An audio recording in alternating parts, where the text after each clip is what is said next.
around Dodge City and in the territory on west, there's just one way to handle the killers and the spoilers, and that's with the U.S. Marshal and the smell of Gunsmoke.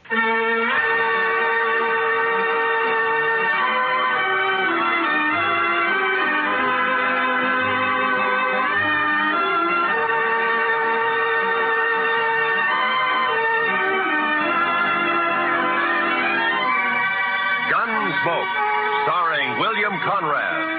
The story of the violence that moved west with young America. The story of a man who moved with it. Matt Dillon, United States Marshal.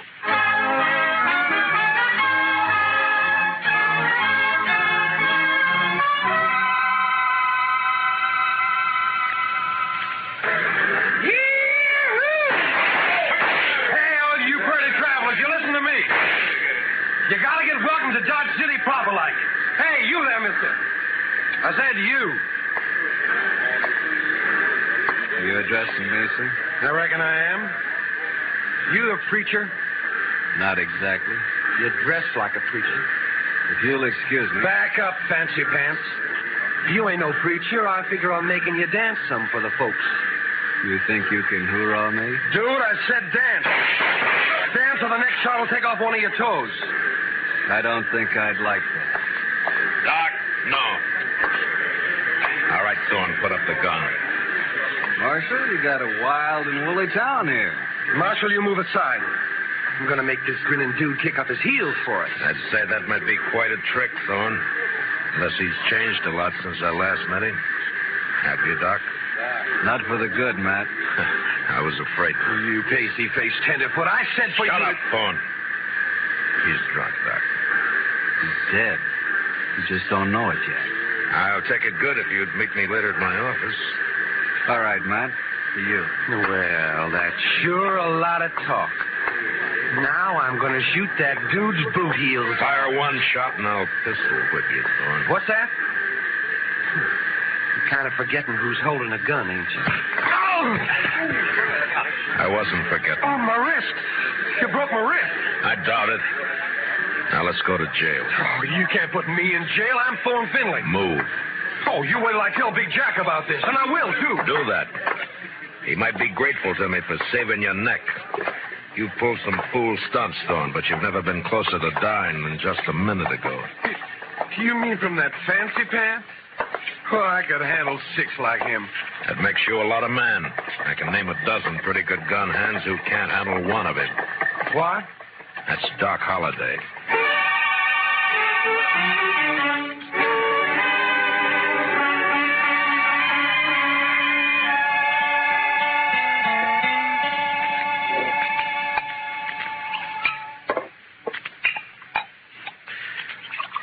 There you are. Salute, Matt. Salute, Doc.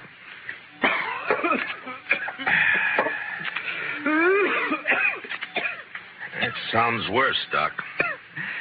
Yeah, I got orders to go to Arizona. Air's dry there, better for my lungs. Going? Thought I might. Wyatt invited me to visit him. He and Virgil and Morgan are the law down there. Some little mining town called Tombstone. Well, it sounds peaceful anyway. If it isn't, it will be by the time Wyatt Earp gets through. He is the peacemakingest man I ever met outside of you. Matt, who was the tellerhead down at the depot anyway? Oh, Thorne? He's just a spoiled kid. Kid? Couldn't be much younger than you. Sure, but Thorne never grew up. His father has coddled him and protected him and gotten him out of scrapes ever since he was a pup. He's never had to be a man. Not with Big Jack wet nursing him. Big Jack. Big Jack Finley. Oh, you know him? I've heard of him. Well, that figures. He owns about half of Kansas. Star in a box runs more cows than he can count. Swings a lot of weight in Dodge? Yeah, too much. Mr. Dillon? Mr. Dillon, somebody said that Doc Holliday had come into town today and he... Oh, excuse me. It's all right, Chester. Why don't you shake hands with him? Don't mind if I shake with my left hand. It's a kind of habit. Yeah, I know. Mr. Dillon has the same habit. He would. How about dinner tonight, Matt? Sure. How long will you be in Dodge? Not long. Just till I finish a chore. Oh? That, chore have anything to do with Big Jack Finley? Might say so. Gonna kill him.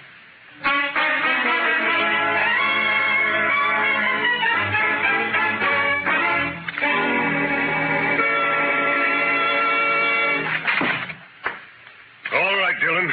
Turn him loose. You, forgot to close the door, Mr. Finley. You going to turn my boy loose? Or I'm going to have to do it for you. You got a writ of habeas corpus? Writ? Thorne didn't commit no crime. The charges are drunken, disorderly, disturbing the peace, and attempted assault with a deadly weapon. I was. You still need a writ. But, man, Judd Nathan does what I say, and you know it. Don't you think I can get a writ? I'm sure you can and will. You always do. Then what's the point, Dillon? It's just a lot of useless red tape. It's the law. And close the door on the way out.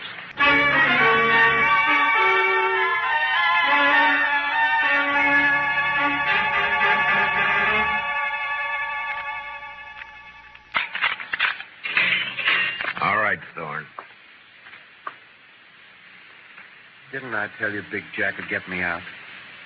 When are you going to learn you can't play? Save the speech.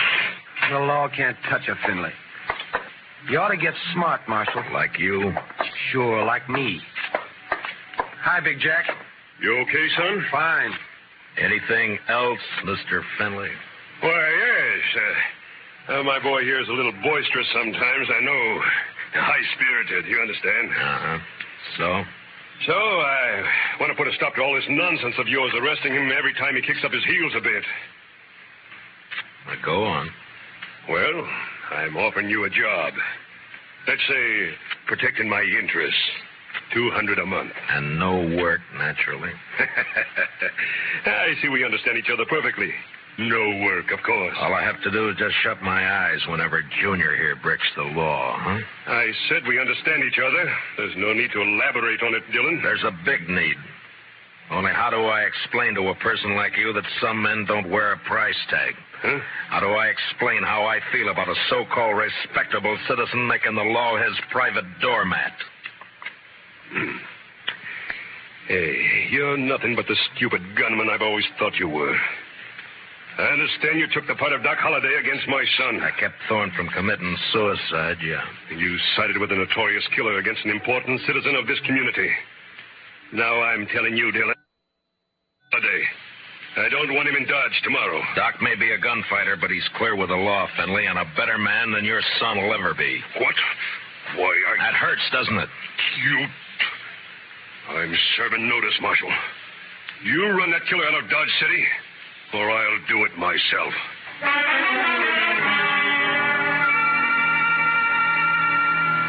Big Jack Finley, cattleman and self-made king of southern Kansas. No better or worse than most of the men carving empires out of the West, until love for his son blinded him to the fact that Thorne Finley had gone bad. And from here on, I knew the war was on between Big Jack and me. So Big Jack Finley's going to run me out of town, huh? No, unless I do it first. Oh? I do something naughty, Matt? Well, you threatened a man's life. That.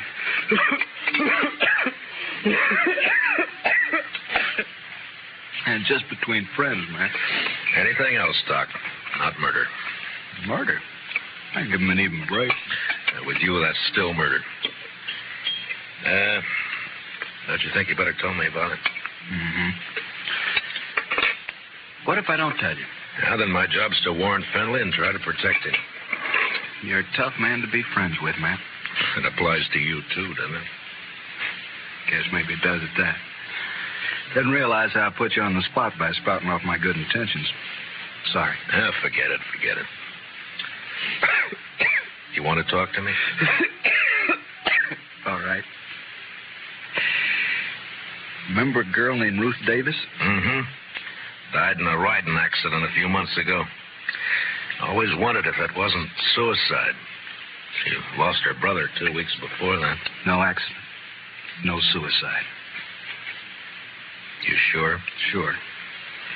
You know, Ruth and her brother ran a ranch alone. Mm-hmm. A man started pestering Ruth, and she hated him. Her brother kicked the man off the ranch. This fella dragged Ghost Ruth's brother, made it look like a robbery. You have any proof of this? Yeah. Ruth was afraid to go to the law, so she sent a letter to me. Here, read it yourself. She says the man was Finley and says she expects him to try and shut her up for good. Well, that doesn't mean it's Big Jack. I went to see Ruth's folks. They had her belongings. Among them, I found this. Watch chain. Engraved JF on the clasp. Jack Finley. You see why I've got to kill him, Matt? He forced Ruth's horse over that cliff, sure. But do you still think she died accidental? No. But who's responsible is something for a court to decide. Court? With Finley's money and influence, he wouldn't spend 5 days in jail even if he was convicted, which he wouldn't be. He doesn't own the court. Maybe not, but it's still the most powerful man in the state against a dead girl whose only friend is Doc Holliday.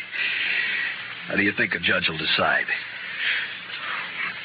Doc, I'm going to ask you a favor.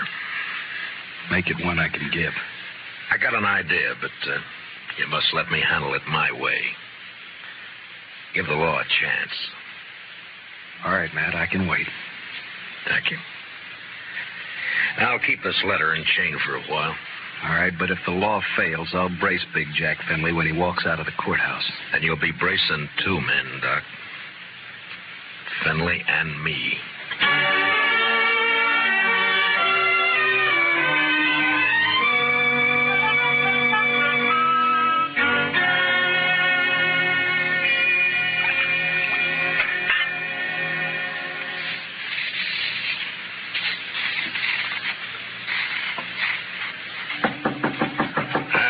Come in. Morning, Marshal. Looks like it'll be a fine day. Well, you're up kind of early just to bring me a weather report, aren't you, Judge Nathan? Huh? Oh, well, I want to see you. Now, go right ahead. You mind if I finish shaving? No, please do. Just thought I'd chat with you about the... Dr. Finley's? Yes. It seems that Big Jack's very upset by your attitude. I'm not surprised. Feels you're a little rough on his boy. I am. But then his boy's a little rough. Yeah. Well, perhaps Thorne is high-spirited, like yesterday. Yesterday he was just plain high. Tell me, Judge Nathan, how do you like being on Finley's payroll? What? You know, you used to be a pretty decent person. Oh, you can't talk to me like... Yes, I can. I'm sending a copy of Thorne's record to the governor. Governor? And with it, I'm sending a list of the writs you've issued to get him out of jail and a copy of the court records. I've only tempered my justice with mercy, that's all. Thorne's been arrested for 18 offenses, convicted of 10, spent no time in jail, and paid a total of $15 in fines. I'd say you've been very merciful. You said you were sending this to the governor. You haven't actually mailed it yet? No. You got enough. Not that I don't feel justified in any decisions I've made, but such a report might cause undue talk at the Capitol. And ruin your political hopes.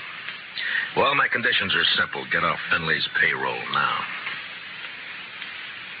Very well. And give me cooperation from here on, no matter who's involved. Do that and I shelve the report. I'll do it. Mr. Dillon, trouble's a-making. What kind of trouble, Chester? It's Big Jack Finley, Mr. Dillon. He's rounding up his crew at the Alfraganza. They're going to ride Doc Holliday out of town on a rail. Did you cut yourself shaving?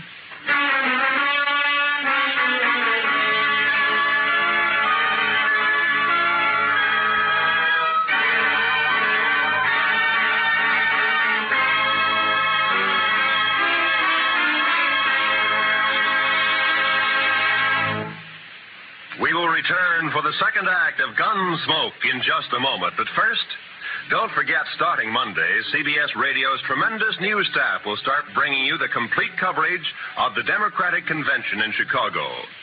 As you found during the Republican Convention, CBS Radio never misses. So, starting Monday, stay with CBS Radio all day and evening for the Democratic Convention. Now, the second act of Gunsmoke.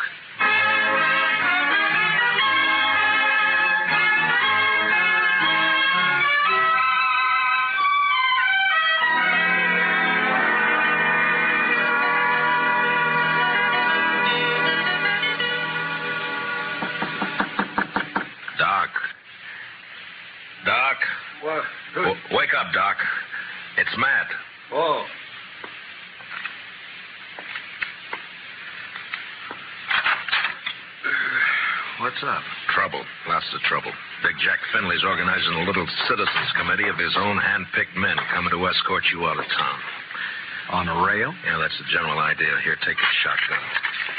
Yeah, I'll hide it under the covers, modest-like. Here. I'll wait against the wall here. Good. That'll put him in a crossfire. If it comes to that. There's enough of them, we're in a spot. Yeah, likely we are. You're risking your neck to save me some bruises. One I owe you, friend Matt. It's my job. Still one I owe you. There he is. Wrap him up. All right, stop right there. I'll shoot the man who takes another step. You think you're going to stop us, Dillon? I think so. Me and Doc. Doc. Show him, Doc. Sure thing, Marshal. Look, boys, surprise. I sure do love surprises. Dillon, I've got a dozen men with me. Well, sure, about 6 of them will die, Finley, if you don't crawl out of here fast. And guess who'll die first, Big Jack? You there, Moncrief. I always figured you for some brains. Get your boss out of here, quick. Sure talking sense, Big Jack. Shut up, Moncrief. You showing yellow. Oh, but, man, there's nothing here for us to die over. Listen to him, Finley. That greener Doc is holding has 18 buckshot in each barrel. He'll get slaughtered if he triggers that thing. And I'm getting edgy, Finley. And me, if I get a coughing spell, I'm liable to shoot without meaning to. All right. This is twice you have made a Finley back down. You'll never get a third chance. Let's get out of here.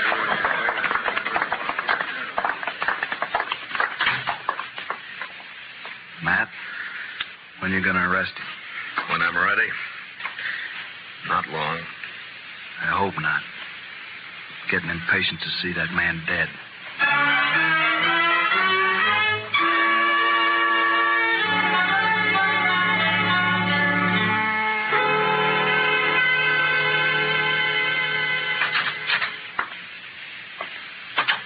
I got your message, Marshal. I hope it's important. It is, Moncrief. How long you been foreman for Big Jack? 15, 16 years. And you know him pretty well. Would he be the kind to kill a girl? No, of course not. Guess he'd kill a man if he got mad enough, but he wouldn't kill no girl, Marshal. Well, I have proof that he did. A girl and her brother, but it doesn't set right. I'm hoping you can help. What's your proof, Marshal? The letter that names Finley as the man. Ruth Davis wrote it before she died. Ruth Davis. And this watch chain was found with her belongings. It's engraved on the back. I know. I was with Big Jack when he bought this chain in Chicago. It was right after his wife died. Big Jack wear it all the time? You rode the right hunch, Marshal. What? Thorne is your man, just like you figured. He had a yen for the Davis girl, but he kept it quiet. Guess he didn't want it known she throwed him over. But the watch chain... Big Jack gave that to Thorne on his 25th birthday. Whole ranch can testify to that. Good. All right, thank you, Moncrief. You, gonna try and arrest Thorne? Why? If Big Jack believes Thorne killed that girl, it'll break his heart. Broke her neck. If he don't believe it, Then? he'll protect Thorne. And, Marshal, there's not enough lawmen in the state of Kansas to make Big Jack give up his son.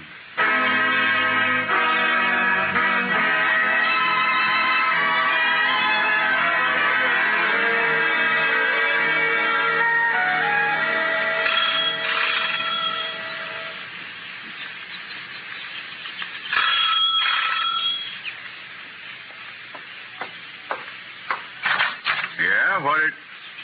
Oh, it's you, Marshal. And, John Holliday. Doc, this is Judge Nathan. Holiday? Oh, yes, I've heard of you. I've heard of you, too, Judge. Wonder which has heard the worst. What's that? Why, Judge, I'm here on business. Oh, of course. Come in, won't you?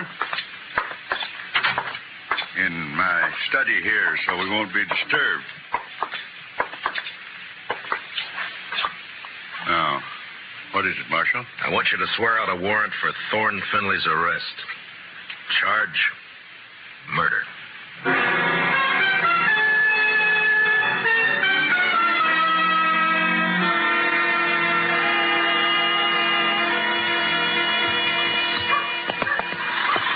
sure you want to go with me, Doc? I'm sure. All right, hold up your right hand. Oh, no, Matt, you wouldn't make me a lawman. If you go as my deputy. I'm not letting you make this a private fight. Yeah, but my friends, if they hear I wore a star... All right, Matt, it's your show. You swear to uphold and enforce the laws of this community, the state of Kansas, and the United States to the best of your ability as deputy marshal, so help you God? All of that? All of that. I swear. Here, pin on this badge. All right, man. You know, I'm feeling this badge is going to cramp my style something terrible.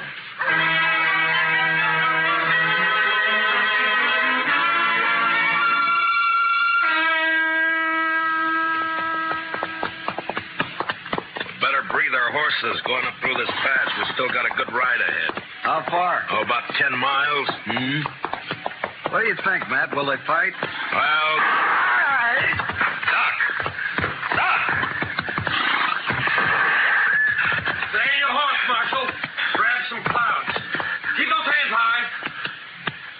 Queen's on the other side of the pass behind you.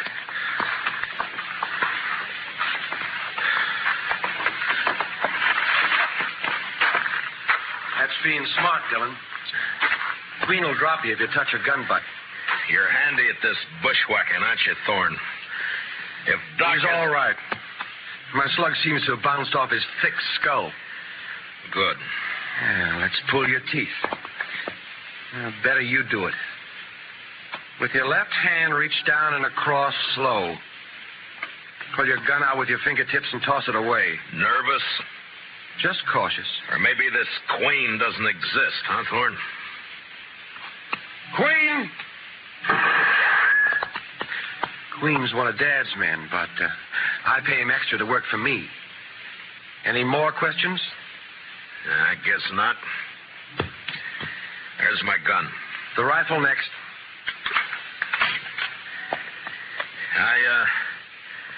I got a penknife in my pants pocket. You know why Holiday came to Dodge? Yeah. Yeah, I guess you do. You wouldn't be riding with him. Well, he's not going to tell any stories to my dad or anyone else. You can't kill us, you stupid... Not planning on killing you. And what have you got planned? Queen's kind of a magician. He's going to make Holiday just disappear.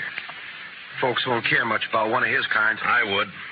I'd care so much I'd hang you for it. No. No, with Holiday gone, it's your word against mine. And you won't be able to approve a thing, Dillon. You sure of that? I'm sure. Otherwise, I'd take care of you along with Holiday. Now get on and start walking back to town. It's like I told you. Law can't touch a Finley.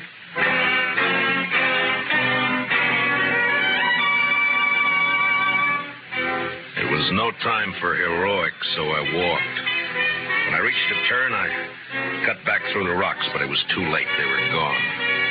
And with them, the horses, guns, and Doc Holliday.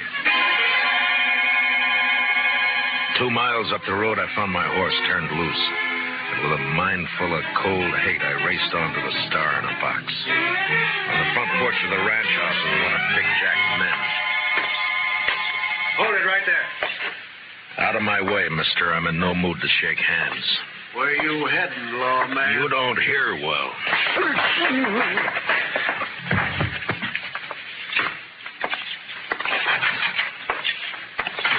Dillon. Where's Holiday? How should I know? Get off my ranch. And where's that prize son of yours? What? Trot him out. I want him. Do you now? What on earth for? Thorne, put that gun away. Oh, no. This is just in case the marshal loses his temper. I've lost it, Junior. Sure. Dillon, I've had all I'm going to stand from you. You just think you have. Where's Holiday, Thorne? Where'd Queen take him? Holiday? Why, I haven't the faintest idea. Where is Queen, Dad? Riding fence line, but... See, Marshal, we don't know where your friend is. You're under arrest, Thorne. What's that? Ask him to show the warrant. Here. Read it, Finley. What? Oh, no. No, that's not possible. The judge wouldn't issue a warrant without proof. He has proof, Thorne. This is a lie. Thorne couldn't be guilty of murder. No. Take a look at his face. Son. Daddy's trying to frame me. Don't let him get away with this. No, I won't. I won't. Get out, Dillon. Man, open your eyes. This is not going to help You heard me. I don't believe you, your warrant, or your proof. I believe my son. So get off this ranch. Get out of the state. You let me see you again, so help me, I'll kill you myself. Forget me. You're bucking the law. You I can't make my own law. So do I. Doc Holliday. But you're supposed to be dead. Queen was supposed He's to... the one who's dead. I carry a knife in my boot just for men like him. Bowen, God help me. You are guilty. He sure is. And if he knows any prayers, he'd better get them over with. No, Doc. He goes back with us as our prisoner. You're wrong, Marshal. I'll take care of my son.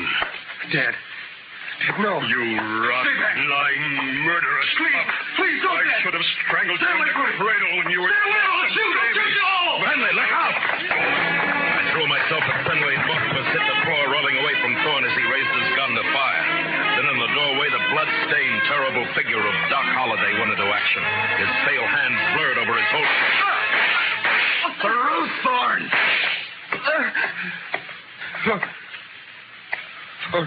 Ruth?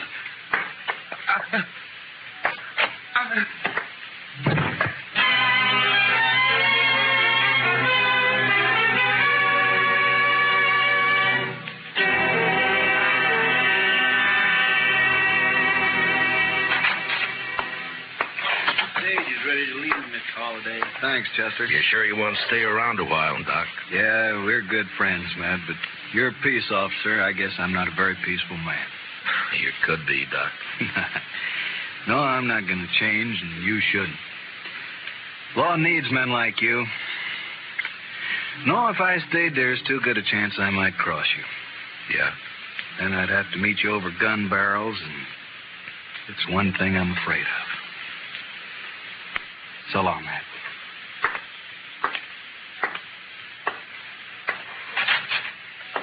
Good luck, Doc. My.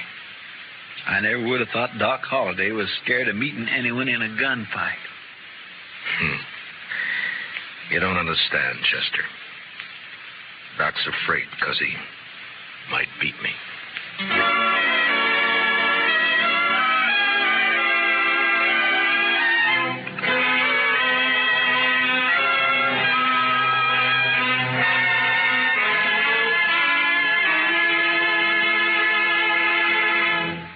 Gunsmoke, under the direction of Norman MacDonald, stars William Conrad as Matt Dillon, U.S. Marshal.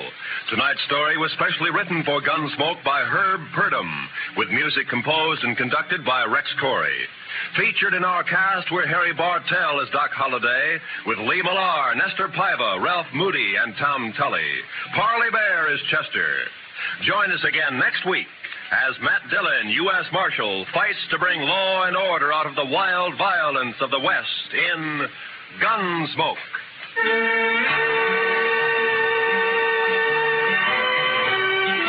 Sunday evenings, we invite you to join lovely Doris Day, Spring Byington playing a December Bride, and Audrey Totter as Millie.